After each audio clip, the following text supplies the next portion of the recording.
আসসালামু আলাইকুম। বাংলা সংবাদে আপনাদের সবাইকে স্বাগত জানাচ্ছি। আমি ফিরোজ তোহার। শুরুতেই বিআরবি কেবলস সংবাদ শিরোনাম। বাংলাদেশের সর্বশেষ গুরুত্বপূর্ণ আপডেট সংবাদে আপনাকে স্বাগত। শুরুতেই সংবাদ শিরোনাম, পরে বিস্তারিত। শুরুতেই জানিয়ে দিব, হাজিরা বোনাস বৃদ্ধির দাবিতে ঢাকা ময়মনসিংহ মহাসড়ক অবরোধ করে শ্রমিকদের বিক্ষোভ। আর সকাল থেকেই তারা ঢাকা ময়মনসিংহ মহাসড়ক অবরোধ করে রেখেছেন। এরপর জানিয়ে দিব, ৩৫,০০০ পিস ইয়াবাসহ পুলিশ সদস্য গ্রেপ্তার। আজ দুপুরে ৩৫,০০০ পিস ইয়াবাসহ এক পুলিশ সদস্যকে গ্রেপ্তার করেছে মাদকদ্রব্য নিয়ন্ত্রণ অধিদপ্তর কক্সবাজার জেলা কার্যালয়।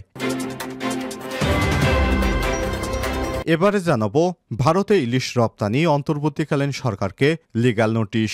ভারতে প্রায় ৩,০০০ টন ইলিশ রপ্তানির অনুমতি দেয় অন্তর্বর্তীকালীন সরকারকে লিগ্যাল নোটিশ পাঠানো হয়েছে।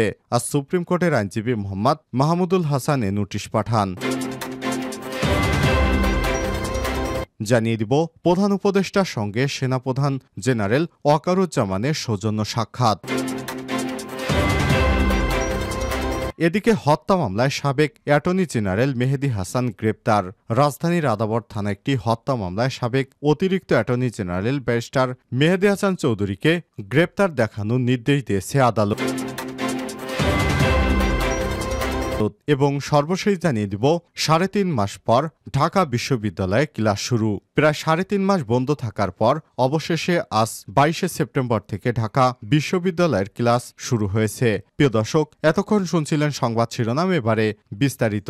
তবে তার আগে বন্ধুরা, অনুরোধ থাকবে এই সংবাদটিতে একটি লাইক দিন। এই চ্যানেলে আপনি নতুন হয়ে থাকলে আমাদের সংবাদটি দেখতে দেখতে চ্যানেলটি সাবস্ক্রাইব করে রাখুন। কমেন্ট করে আপনার মূল্যবান মতামত জানিয়ে দিন বন্ধুরা, আপনি বিশ্বের কোন দেশ থেকে বা বাংলাদেশের কোন স্থান থেকে আমাদের সংবাদটি দেখছেন এবং শুনছেন। এবারে বিস্তারিত।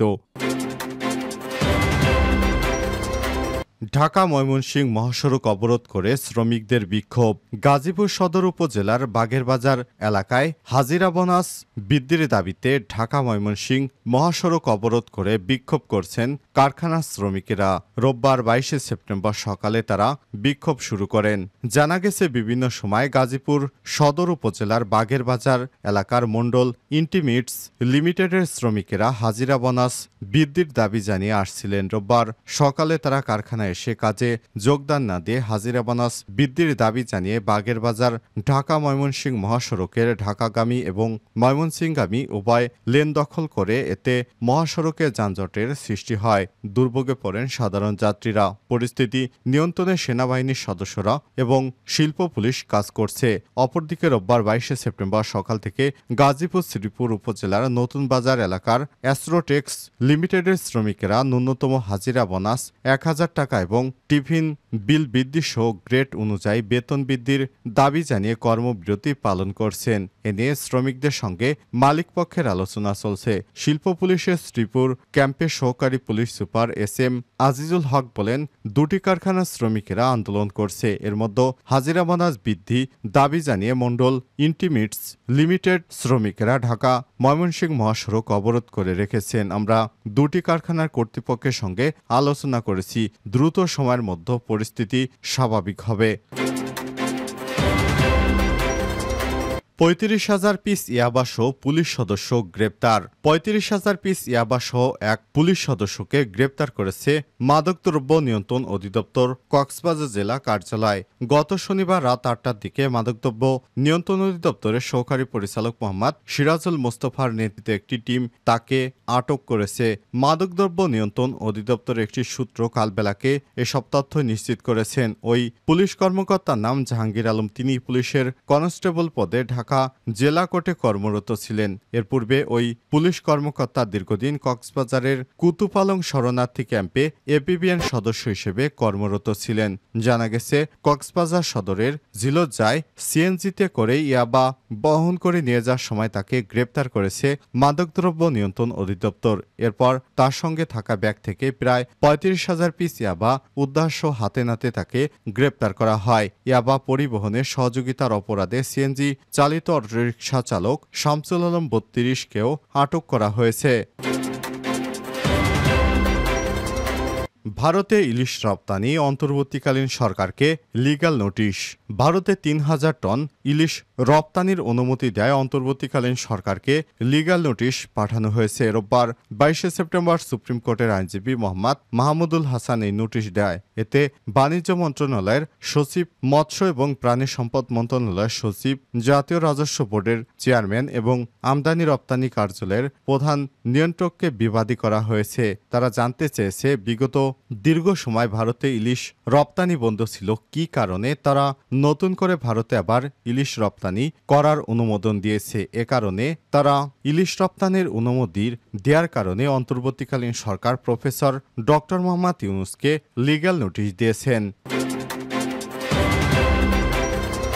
প্রধান উপদেষ্টার সঙ্গে সেনাপ্রধান জেনারেল ওয়াকরুজ্জামানের সাক্ষাৎ। অন্তর্বর্তীকালীন সরকারের প্রধান উপদেষ্টা প্রফেসর ডক্টর মোহাম্মদ ইউনূসের সঙ্গে তার কার্যালয়ে সৌজন্য সাক্ষাৎ করেছেন সেনাপ্রধান জেনারেল ওয়াকারুজ্জামান।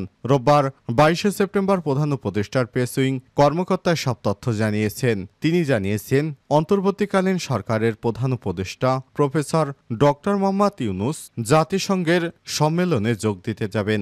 এর আগে বাংলাদেশের সেনাপ্রধানের সঙ্গে জেনারেল ওয়াকারুজ্জামানের সঙ্গে তিনি সৌজন্য সাক্ষাৎ করেছেন। তবে তাদের সঙ্গে সাক্ষাতে কি কি বিষয় নিয়ে আলোচনা হয়েছে এ বিষয়ে তিনি এখনো বিস্তারিত কিছু জানাননি।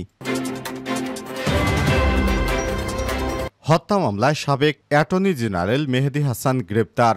রাজধানীর আদাবর থানার একটি হত্যা মামলায় সাবেক অতিরিক্ত অ্যাটর্নি জেনারেল ব্যারিস্টার মেহেদী হাসান চৌধুরীকে গ্রেপ্তার দেখিয়েছে আদালত। রোববার ২২ সেপ্টেম্বর তাকে আদালতে হাজির করে রাজধানীর আদাবর থানার একটি হত্যা মামলায় গ্রেপ্তার দেখানোর জন্য আবেদন করে পুলিশ শুনানি শেষে ঢাকার মেট্রোপলিটন ম্যাজিস্ট্রেট সাদ্দাম হোসেন তাকে মামলায় গ্রেপ্তার দেখানোর আবেদন মঞ্জুর করেছেন। এদিন আসামি পক্ষে সিনিয়র অ্যাডভোকেট আহসানুল হক সমাজি জামিন চেয়ে শুনানি করেন। তবে তার জামিন আবেদন নামঞ্জুর করে কারাগারে পাঠানোর আদেশ দিয়েছে আদালত। উল্লেখ্য, এর আগে গত ১০ সেপ্টেম্বর অবৈধভাবে সীমান্ত পাড়ি দিয়ে পালানোর চেষ্টাকালে সাবেক অতিরিক্ত অ্যাটর্নি জেনারেল ব্যারিস্টার মোহাম্মদ মেহেদী হাসান চৌধুরী এবং গাজীপুর মহানগর আওয়ামী লীগের উপদেষ্টা মণ্ডলীয় সদস্য রিয়াজ মাহমুদ আইনালকে গ্রেপ্তার করে ঝিনাইদহ জেলা পুলিশ। ৩.৫ মাস পর ঢাবিতে ক্লাস শুরু। প্রায় ৩.৫ মাসের বেশি সময় বন্ধ থাকার পর আজ রোববার ২২ সেপ্টেম্বর শুরু হচ্ছে ঢাকা বিশ্ববিদ্যালয় ঢাবির ক্লাস। ইতিমধ্যেই প্রতিটি বিভাগ এবং ইনস্টিটিউটে ক্লাস রুটিন সহ শ্রেণী কার্যক্রমের নির্দেশনা দেওয়া হয়েছে। তবে বিশ্ববিদ্যালয় সিন্ডিকেট সভার সিদ্ধান্ত অনুযায়ী আন্ডার গ্রাজুয়েট প্রোগ্রামে প্রথম বর্ষের ক্লাস আগামী ৩০ সেপ্টেম্বর থেকে শুরু হবে বলে জানা গেছে। পবিত্র ঈদুল আজহা ও গ্রীষ্মকালীন ছুটি মিলিয়ে গত ২ থেকে ৩০ জুন পর্যন্ত বন্ধ ছিল ঢাকা বিশ্ববিদ্যালয়। তবে এ সময় বিভিন্ন বিভাগে পরীক্ষা অনুষ্ঠিত হয়েছে। ১ জুলাই থেকে ক্লাস চালুর কথা থাকলেও প্রত্যয় স্কিম বাতিলের দাবিতে বিশ্ববিদ্যালয়ের শিক্ষক সমিতি অনির্দিষ্টকালের কর্মবিরতি ঘোষণা করে। এতে বিশ্ববিদ্যালয় অচল হয়ে পড়ে। সব মিলিয়ে ৩.৫ মাস ১১২ দিন বন্ধ ছিল বিশ্ববিদ্যালয়। এদিকে শিক্ষার্থীরা কোটা সংস্কারের দাবিতে ৭ জুলাই থেকে ক্লাস পরীক্ষা বর্জন করে। এর মধ্যে কোটা আন্দোলনে দেশব্যাপী ছড়িয়ে পড়ে এবং আন্দোলনের কেন্দ্রবিন্দু হয়ে ওঠে ঢাকা বিশ্ববিদ্যালয়। উদ্ভূত পরিস্থিতিতে ১৭ জুলাই বিশ্ববিদ্যালয় অনির্দিষ্টকালের জন্য বন্ধ ঘোষণা করা হয়। গত ৫ই আগস্ট ছাত্র জনতার গণ অভ্যুত্থানে আওয়ামী লীগ সরকারের পতন ঘটে। নতুন অন্তর্বর্তীকালীন সরকার গঠনের পর হল এবং অফিস কার্যক্রম শুরু হলেও ক্লাস শুরু হয়নি। পরবর্তী পরিস্থিতিতে ১০ই আগস্ট বিশ্ববিদ্যালয়ের উপাচার্য doctor S M Maksud Kamal পদত্যাগ করেন এবং ২৭ আগস্ট নতুন উপাচার্য হন অধ্যাপক ডক্টর নিয়াজ আহমেদ খান। ১৩ সেপ্টেম্বর জরুরি সিন্ডিকেট সভায় ক্লাস শুরুর বিষয়ে চূড়ান্ত সিদ্ধান্ত নেওয়া হয়। এর আগে গত ১২ সেপ্টেম্বর সন্ধ্যায় বিশ্ববিদ্যালয়ের উপাচার্য কার্যালয় সংলগ্ন লাউঞ্জে অনুষ্ঠিত সর্বোচ্চ নীতি নির্ধারণী ফোরাম সিন্ডিকেটের এক জরুরি সভায় ক্লাস শুরুর সিদ্ধান্ত নেওয়া হয়। ঢাকা বিশ্ববিদ্যালয়ের উপাচার্য অধ্যাপক ডক্টর নিয়াজ আহমেদ খান এ সভায় সভাপতিত্ব করেন। এদিকে বিশ্ববিদ্যালয়ের জনসংযোগ দপ্তর জানায়, সভায় ডিনস কমিটির সুপারিশের আলোকে ২২ সেপ্টেম্বর থেকে ঢাকা বিশ্ববিদ্যালয়ের ক্লাস প্রথম বর্ষ ব্যতীত অন্য সকল বর্ষে শুরু করার সিদ্ধান্ত গৃহীত হয়েছে। সভায় ২০২৩-২৪ শিক্ষাবর্ষের আন্ডার গ্রাজুয়েট প্রোগ্রাম প্রথম বর্ষের ক্লাস আগামী ৩০ সেপ্টেম্বর সোমবার থেকে শুরু করার সিদ্ধান্ত নেওয়া হয়েছে। এছাড়াও শিক্ষক শিক্ষার্থীদের মধ্যে ব্যক্তিক সম্পর্ক উন্নয়ন এবং দ্বন্দ্ব নিরসনের লক্ষ্যে বিভাগ, ইনস্টিটিউট, অনুষদ এবং কেন্দ্রীয় পর্যায়ে ইতিমধ্যে গৃহীত প্রস্তাবনাসমূহ যা বাস্তবায়নের প্রক্রিয়াধীন রয়েছে সে ব্যাপারে সিন্ডিকেট সভাকে অবহিত করা হয়। সিন্ডিকেট সদস্যরা এতে পূর্ণ সমর্থন ব্যক্ত করেন।